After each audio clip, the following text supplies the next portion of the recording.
All right. 3, 2, and 1. Bienvenidos to Perreo University. This is a special lecture on Tego Calderón. My name is Nick Rodriguez Villafania, and I'll be your instructor for today. When I'm not teaching and pursuing my PhD at UCSD, I'm a sound designer, a DJ, a writer, and a self-proclaimed reggaeton cabezón. Most importantly, I've been a fan of Tego Calderón since I first began listening to those early mixtapes in Marquesinas way back in the early 2000s. But rather than teach about Tego, I want to spend some time talking about the ways in which Tego molded me as an artist and as a scholar in practice. Tego taught me what it meant to take your role and responsibility as an artist and as a scholar, with a sense of sacredness to learning your own history, both individually but collectively as a people. So think of today's lecture as a kind of meditation. I'll pose some questions for us to collectively consider as lovers of reggaeton, talking about these questions amongst your friends, journal about the questions, debate and argue, and critically think about them in rhythm. And those questions, along with some of the readings that I referenced today, will all be available in the assignment section on the syllabus. You can click on it and access it and look over those discussion questions whenever you're ready to answer. My personal interest into performance studies is in part, like many in my field, understanding how our material culture, our expressions, our aesthetics, our dance, our music, performance is underlying dimensions of all human behavior. They are deep, complex, and reveal questions about identity, who we are, where we belong, and where our cultural expressions, as particularly Puerto Ricans in the diaspora, make us feel collectively united, while also challenges what society has conditioned us to think about ourselves. And while the world is seemingly only now, 25 some years later, catching up to the force that is reggaeton, as artists like Bad Bunny have transformed the culture into now a globalizing mainstream, globalizing mainstream fandom, I find myself holding mixed feelings. So, unpopular opinion, I wasn't necessarily swept up in the collective awe of Bad Bunny's recent residency. Now, don't get me wrong. I understood the importance. I support him as an artist. I was there at the concert and felt a sense of pride. But I also felt unsettled to be at the concert and see corporations and signages of corporate sponsorship alongside the historical resistance and history of the island. There was a little bit of a dissonance, per se, that happened. And I was at the concert during the time where, like many saw and witnessed happen that weekend, there was an urgency of a remilitarization of the island.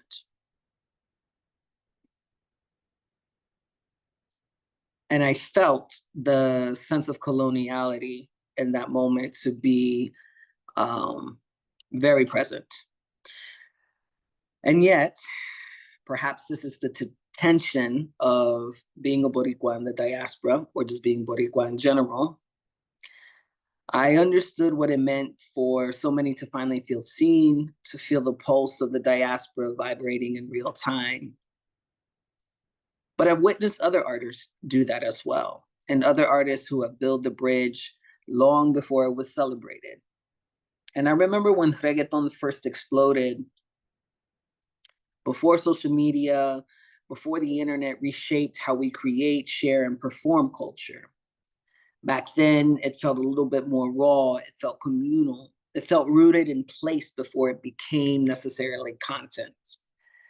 The digital age has changed that. It's altered how we hold culture, how we belong to it. but that's a conversation for another day. When Tego gained worldwide fame as a reggaeton artist in the early 2000s, he did so unapologetically Black, rooting his music directly where he came from and the town that he represented, Loíza, Puerto Rico. He rose during a moment when Puerto Rican politicians were also actively trying to censor and criminalize the production and sale of reggaeton. In 2002, Senator Velda Gonzalez, a member of the Popular Democratic Party, PPD, she's at the corner with the flags. She launched what became known as the anti-reggaeton crusade, calling the genre obscene and pornographic and pushing for legislation to ban its distribution. Her campaign was supported by a chorus of conservative and evangelical leaders, including Reverend Jorge Rashk and Reverend Wanda Rolón. Rashki, I don't even know if that's his name, and if I pronounced it correctly. But these particular individuals denounced the music of reggaeton as immoral and also satanic. For these politicians and pastors, youth culture that spoke openly about pleasure, poverty, and survival was seen as an abomination to the colonial status quo. And that's why I still got beef with these reggaeton artists who are suddenly now finding God when it's conveniently close to political elections. Because in the early 2000s, when the church and the state were aligned against the sounds of the street, it was artists like Tego who stood their ground, shining light on the corruption of those very institutions, and particularly how they refused to name the corruption. For those of us who were young then, his art felt, and maybe in some ways acted as an usher through the door. It was an opening to what had been taken from us culturally.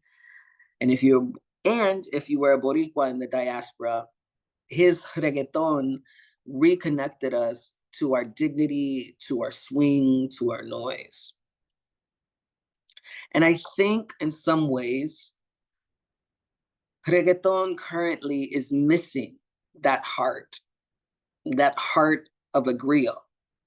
And that's what I believe, that Tego is a modern griot. In West African tradition, the griot is a keeper of the people's history. They are a living, breathing archive. And the griot just doesn't tell stories, they carry them. They keep the rhythm of the people alive when written history refuses to, and also erases. And in Loíza, this tradition you see survive in the pleneros and the bomberos and the children who learn to move before they learn to speak, and all of these cultural instances. So when Tego opens up his debut album, El Abayalde, with Loíza representa mi gente, mi identidad, he's doing the work of the griot. Loíza is the inherited history of resistance of colonial powers by the African ancestors. Ache, my lights just went off right now. Give me 1 second.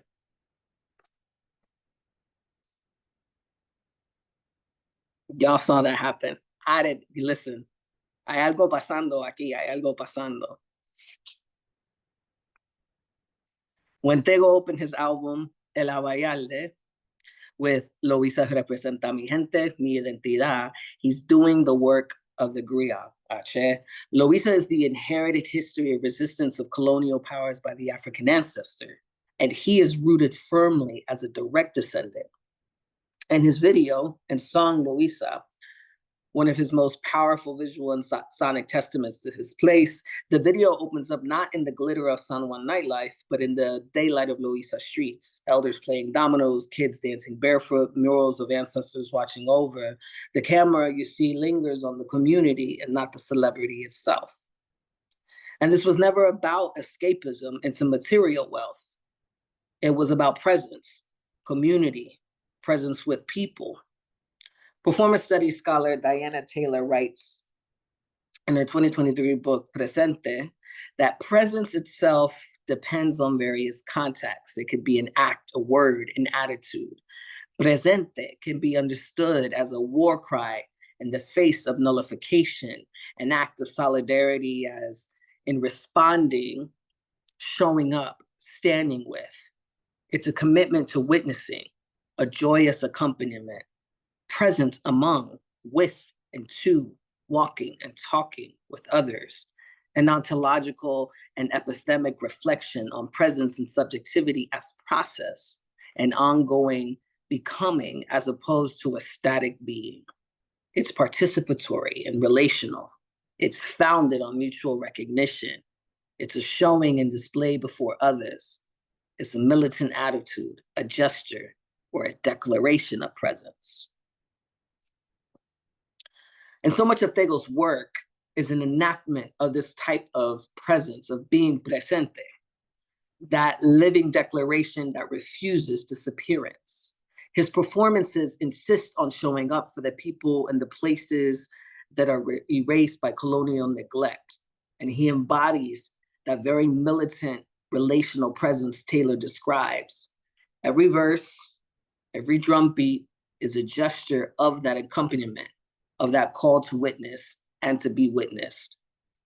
And in this ever-growing digital culture where culture itself becomes a TikTok trend and regional sounds are rebounded as quick and global, we're simultaneously witnessing almost an erasure of culture.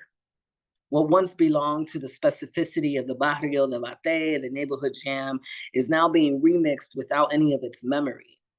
And this isn't necessarily unique to the culture of reggaeton. There are many genres of music that are facing that. There are many cultural aesthetics that are facing this time now of the sanitation that happens and the TikTokification of culture. The beat remains of the songs, but it's almost as if the stories have been stripped away. And when I say story, I mean humanity. That process is accelerated by the rise of now of artificial intelligent performers. And so in this way, Tego functions as a modern griot who is refusing the disembodied flows of globalization and AI. And he's insistent that art remain accountable to place, to people, and most importantly, to justice. And we have to wonder, what is the toll of that responsibility as a griot? That toll reveals itself in moments like Tego's journey to Sierra Leone in the 2006 documentary, Bling, A Planet Rock. And Bling is one of the homework assignments that you'll see available. I encourage everyone to watch the entirety of the documentary. But in the documentary, there are a particular scene, and there are many scenes that you can see how they're impacted by this particular trip, but they're surrounded by the aftermath of the diamond wars that had long fueled the aesthetic of bling culture and hip hop and reggaeton of the early 2000s. You notice and you witness Tego's silence and how his silence says everything. You see it on his face, the recognition, the grief, the humility of someone who understands that performance has limits when confronted with real suffering. And at one point, he emits softly in the film, "I don't talk a lot, I observe, and I believe in karma." That particular moment, stripped of bravado, feels like the voice of a man reckoning with the weight of that representation. A griot realizing that witnessing also wounds. He refused to enter the mining compound in another clip, unwilling to participate in the spectacle of the exploitation that he was seeing rampant. And that refusal was its own performance of presente, a standing with. It was a quiet militancy that Taylor's theory helps us understand. And Tego's presence there made visible the connective tissue between Louisa and Freetown, between the Caribbean and the African continent, and what Paul Gilroy calls the Black Atlantic, that space where rhythm, pain, and resistance circulate across oceans. In another song, Tego raps, "Pa mi pueblo que tanto quiero, de Calderón pa Loíza entero." Here you see him grounding in the specificity of place internally. And his work, he was never trying to be palatable. He wasn't chasing English language radio play. He was claiming space, rapping about race, poverty, corruption, and his pride in an island that often refused to see its own Blackness. This is what Fred Moten calls the resistance that sounds, that sonic refusal to perform acceptability in a colonial economy of taste. Loisa made the local visible on its own terms. It brought the barrio to the broadcast without translation. And so in the moment, at the peak of his work, Tego didn't just represent his people. He, in some ways, was restoring Africa and Blackness and within the center of Puerto Rican sound. And what a resounding force of decolonization, that removing the centering of white supremacy and centering our humanity as explicitly African. His silence, as he was observing, wasn't absence. It was rather actually testimony. And other songs, for example, as we saw in Chango Blanco, he transformed the sacred language of the Orisha into a critique of Puerto Rico's colonial hypocrisy and its uneasy relationship with Blackness. The figure of Chango, warrior, judge, master of lightning, becomes a metaphor for divine retribution, for the fire that exposes injustice. When Tego declares, soy prieto y creyente, por eso no miento, he's making faith inseparable from truth-telling. His religiosity resists the sanitized, westernized Christianity that once sought to suppress African cosmology. And instead, he locates holiness in the streets, in the skin, in the sound of the drum. Tego has never shied away from his spiritual beliefs and purpose. His reverence for the Orisha, and especially Chango, the deity of thunder, rhythm, and justice, runs through his work like a heartbeat. You can hear it in Chango Blanco, where he spits, soy hijo de Chango y me cuido el tambor, making clear that his artistry is not performance, but devotion. In Afro-diasporic tradition, Chango governs the drum and the dance, the very elements that structure reggaeton's pulse. Tego challenges the structure's sacred lineage. Tego channels that sacred lineage, treating the stage like an altar, like rhythm, like prayer. His music becomes both offering and invocation, affirming that the divine is not distant, but present in el barrio, in the body, and in the beat. And he carries that spiritual ethics of Luis's Black consciousness into a modern world that often forgets where power truly resides, in the people and in its rhythm, and in that ancestral refusal to be silenced. And through his music, Tego turns the Orisha tradition into both an aesthetic and a weapon, an assertion that Black Puerto Rican spirituality is not primitive or peripheral, but foundational to the island's soul. Before there was Bad Bunny blending merengue and house, or Raúl Alejandro looping salsa samples through the synths, there was Tego Calderon already doing that work. And long before reggaeton was branded as global, Tego was infusing bomba, plena, and salsa dura into his beats, stitching together what colonial logic had tried to separate. Listen to his songs, Pa que rotesen, and you'll hear the echo of the barriles under the bass line. Listen to Palante Bandera, and you'll catch the ghost of El Gran Combo and Coltijo y su combo beneath the flow. His music doesn't borrow from these traditions, he's extending them, proving that the drum has always been futuristic. And this, again, I'll just like to repeat and say, he did what artists now are doing, taking these local sounds, these historical sounds of the island, and had infused it all throughout the thread of the body of his work. And this is what specifically Black performance theorist Nadine George Graves describes as or as I see it, and I'm considering it as diasporic spidering. This is Nadine Georges Graves' term, diasporic spidering. Seeing the the continual weaving of connection across geographies, histories, and sonic textures. Tego sound is the web, linking Loíza to Havana, New York to Freetown, the ancestral to the algorithmic.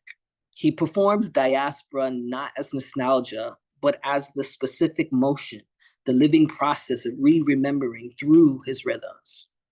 Each of his tracks becomes a mode in that network where the spiritual, the political, and the musical all reach.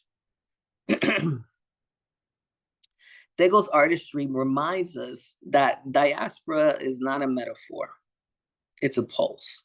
It's what travels through the conga and the 808 alike, through the breath between words, through the refusal to forget. The magic of a griot, the refusal to forget. And Tego built that sonic map that made this new generation possible, proving that you can carry the future without ever leaving your home. There's so much weaving of this magic of Black performance. Marjorie Estevez wrote in her Refinery 29 article celebrating the album's El Abayalde's 20th anniversary back in, wrote the article back in 2022, El Abayalde wasn't just a moment in music, it was a moment in self-recognition. Tego's Afro-Boricua pride, she says, shook the world before it was ready to celebrate it. And she's right, because Tego didn't make reggaeton for the world. He made it for the world to remember Loíza. Tego's artistry embodies that spidering. He threads bomba from Loíza, his sounds, dembow, reaching down from Panama to Jamaica, and hip hop from the Bronx into one pulse. It's a web of sound that refuses national boundaries. Tego's beats reminds us how identity moves. It's relational, always remixing, and it's never fixed, but it's always Africa and Blackness at the center. He's both griot and spider, connecting nodes and retelling history through his music. And that's the work of the griot, not to comfort, but instead to awaken. And instead of writing history books, oral historians tell stories of the past that they have memorized. Sometimes they are families of historians, and the oral histories are passed down from one generation to the next. For a griot, telling a story out loud allows the speaker to use poetic and musical conventions that can entertain an audience. Sound familiar? The griot has contributed to many oral histories surviving for hundreds of years without being written down. Can you imagine? Who in your family carries the personal history? How far back can we trace our own specific lineages? And have we become too comfortable and reliant on digital technologies that have forgotten how to do the work of memory, of time making our own? And what about these kinds of art and culture we consume on the internet? Everything is washing down for a reel to a TikTok video, and the idea of authenticity feels further and further away. And so what happens when these sounds become data? Where does the voice of your griot go? In our current digital age, where rhythm is compressed into seconds and culture is mediated through algorithms, the archive risks losing its pulse. The same platforms that circulate our music also strip it of its context, turning the embodied histories into instead consumable trends. Tego's work stands in sharp contrast to that flattening, and it's why I believe his work was prophetic and way beyond its time, decades ahead. His music refuses disembodiment. It insists on the hear of the sound, of that sweat, of the accent, of the breath, of the drum.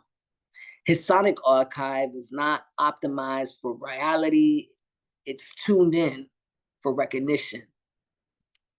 And in a world that privileges reproduction over relation and just constant content, Tego reminds us that to make music is to make memory, and that every beat carries the weight of where it comes from. Against the algorithm, his sound says, soy presente. And that's the griot's work, to stay present even when the world drifts towards absence, and even worse, our erasure. Tego's endurance reminds us that present is not just about visibility, it's about accountability to the people, to the place, to the lineage that made the sound possible. And in a culture that scrolls past what it doesn't understand, his music slows us down, demands we listen, and it insists we remember. The griot doesn't chase the algorithm. The griot answers to ancestors. And through Tego, we learn that to be presente is to witness, to carry, to translate, and to turn rhythm into remembrance. And in that remembering, we find a future, one built not on the erasure of who we are, but on the insistence that we have always been here, drumming ourselves back into existence.